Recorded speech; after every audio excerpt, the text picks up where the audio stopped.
AB48 news Gujarat હવે નજર કરીએ આજના મુખ્ય સમાચાર પર। બારડોલીમાં ભારે વરસાદ અને મીંઢોળા નદીના વધેલા જળસ્તર વચ્ચે માનવતાનું હૃદયસ્પર્શી દ્રશ્ય સામે આવ્યું છે। ચાંદપીર દરગાહ નજીક આશરે 50 વર્ષીય મહિલાનું કુદરતી અવસાન થતા તેના અંતિમ સંસ્કાર માટે પરિવારજનોને નદી પાર કરવામાં ભારે મુશ્કેલી પડી હતી।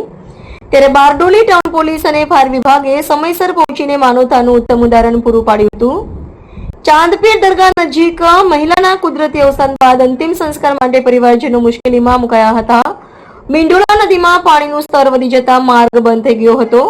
ઘટનાની જાણ થતાં જ બારડોલી ટાઉન પોલીસ અને ફાયર વિભાગની ટીમ તાત્કાલિક સ્થળ પર પહોંચી હતી।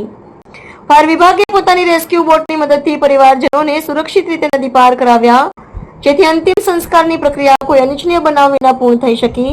પોલીસ અને ફાયર વિભાગની આ ઝડપી અને સંવેદનશીલ કામગીરીને સ્થાનિક લોકોએ બિરદાવી હતી।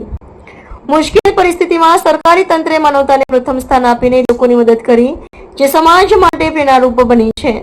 પ્રશાંત પટેલ, AB48 ન્યૂઝ, બારડોલી।